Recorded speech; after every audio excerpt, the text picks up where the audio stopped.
चिराग उस समय अपनी पार्टी को किसके खिलाफ लड़ाएंगे, किसके समर्थन में लड़ाएंगे, ये चिराग जी का फैसला होगा। हनुमान बोलते आए नहीं थे, वो हमेशा कहते थे कि हनुमान बीजेपी के हनुमान है। हनुमान आप लोग के खिलाफ तो चुनाव हनुमान वो कैंडिडेट नहीं बोलते उतारे। हनुमान वो बोलते आए थे। भारतीय जनता पार्टी ने उन्हें हनुमान का दर्जा उस समय नहीं दिया था। और आज भी एनडीए के सर्वमान्य नेता नीतीश कुमार जी बिहार बुला रहा है, बिहार आ रहे हैं तो बिहार तो बुलाएगा ही उनको। भाई बिहार के बेटे हैं, एनडीए के नेता नीतीश कुमार ही हैं।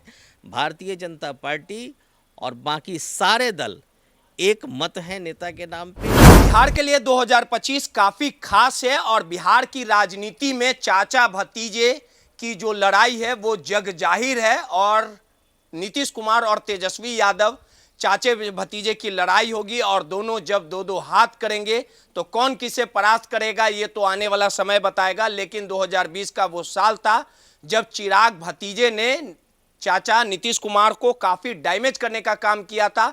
लेकिन 2025 के चुनाव में दोनों साथ चलेंगे, लेकिन लड़ाई फिर कुर्सी की है। एक पटना के सड़कों पे बैनर लगाया गया है जिसमें चिराग पासवान की पार्टी के नेताओं के द्वारा ये जो पोस्टर लगाया गया और इस पोस्टर के माध्यम से ये संदेश दिया गया है कि चिराग और नीतीश कुमार की जो मुलाकात हुई है, हो गई मुलाकात और मिल गया आशीर्वाद। वहीं लगातार चिराग पासवान ये कहते आए हैं कि अब उन्हें बिहार की राजनीति करनी है, बिहार उन्हें बुला रहा है, बिहार के लोग उनके स्वागत कर रहे हैं।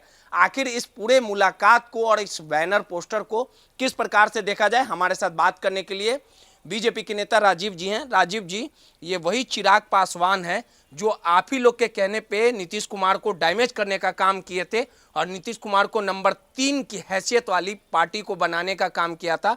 लेकिन फिर से चिराग पासवान नीतीश कुमार से मुलाकात किए और ये बैनर पोस्टर लगाया गया है कि हो गई मुलाकात, चाचा का मिल गया आशीर्वाद। फिर वहीं चिराग बोल रहे हैं कि बिहार के लोग हमें बुला रहे हैं, तो कुर्सी तो बिहार के सीएम का है।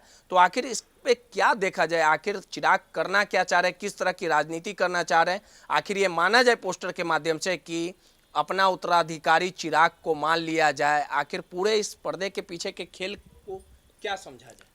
देखिए, पहले तो एक चीज़ जो आप लोग लगातार भारतीय जनता पार्टी पे आरोप लगाते हैं कि हमारे कहने पे वो नीतीश कुमार जी के खिलाफ 2020 में लड़े, ये सरासर बेबुनियाद है। चिराग उस समय अपनी पार्टी को किसके खिलाफ लड़ाएंगे, किसके समर्थन में लड़ाएंगे, ये चिराग जी का फैसला होगा। हनुमान बोलते आए नहीं थे, वो हमेशा कहते थे कि हनुमान बीजेपी के हनुमान है। हनुमान आप लोग के खिलाफ तो चुनाव हनुमान वो कैंडिडेट नहीं बोलते उतारे। हनुमान वो बोलते आए थे। भारतीय जनता पार्टी ने उन्हें हनुमान का दर्जा उस समय नहीं दिया था। भारतीय जनता पार्टी ने अपना नेता नीतीश कुमार को ही बनाया था। और आज भी एनडीए के सर्वमान्य नेता नीतीश कुमार जी हैं। और रही बात आशीर्वाद की, तो भाई रामविलास पासवान जी और नीतीश कुमार जी की गहरी मित्रता रही है, उनके पुत्र हैं, तो उनको आशीर्वाद देना कौन सी बड़ी बात है। और ये जो पोस्टर वार आप कह रहे हैं, पोस्टर की जो बात कह रहे हैं, तो पोस्टर की जो बात है मैं बता दे रहा हूँ। पोस्टर की जो बात है तो ये कार्यकर्ताओं का उत्साह होता है।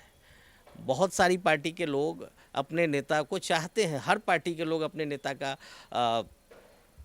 बोलबाला चाहते हैं, हर पार्टी का कार्यकर्ता चाहता है कि उसका नेता ही प्रमुखता से आगे रहे। तो ये कार्यकर्ताओं का उत्साह है, उत्साह का सम्मान करना चाहिए। चिराग जी ने कई मौके पर कहा है कि नीतीश जी हमारे नेता हैं और बिहार बुला रहा है, बिहार आ रहे हैं तो बिहार तो बुलाएगा ही उनको। भाई बिहार के बेटे हैं, बिहार के सांसद हैं, बिहार में उनकी पार्टी अभी काम कर रही है, तो बिहार के लोग अगर उनको चाह रहे हैं, बुला रहे हैं, तो ये कौन सी बड़ी बात है। ये तो अच्छी बात है कि वो बिहार के लिए सोचते हैं, बिहार के लिए करना चाहते हैं।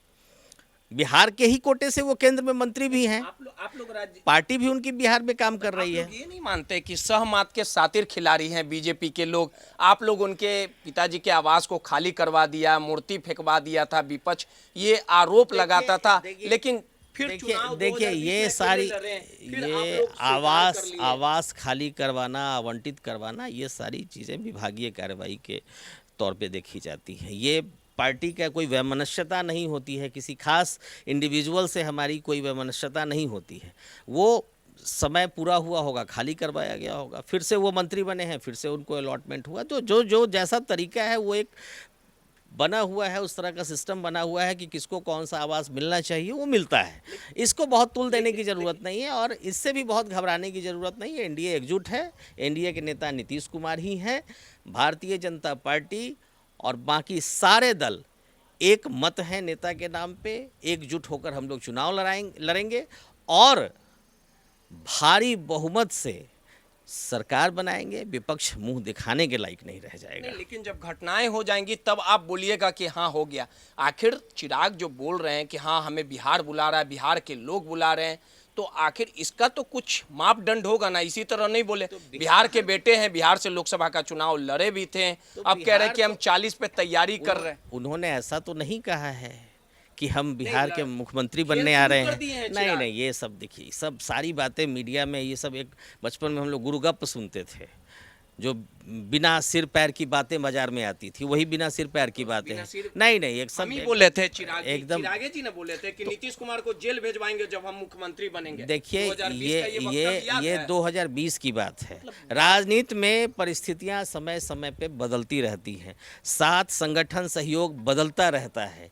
तो आज की परिस्थिति और 2020 की परिस्थितियां अलग हैं। आज एनडीए एकजुट है, एनडीए के अहम हिस्सा हैं चिराग पासवान जी, और एनडीए एकीकृत होकर नीतीश कुमार जी की अगुवाई में चुनाव लड़ेगा, चुनाव जीतेगा, सरकार बनेगी। चलिए, सीधे तौर पे तमाम जो वक्तव्य चिराग पासवान के पार्टी के जो नेता बैनर पोस्टर लगा रहे हैं और जिस प्रकार से बिहार की राजनीति की जो हवा चल रही है उसे सिरे से बीजेपी के नेता राजीव रंजन ने सिरे से खारिज कर दिया और सीधे तौर पे कहा कि नीतीश कुमार के चेहरे पे चुनाव लड़ा जाएगा और धमाकेदार जीत होगी। सहयोगी हर्ष के साथ रोहित, नटराज, पटना।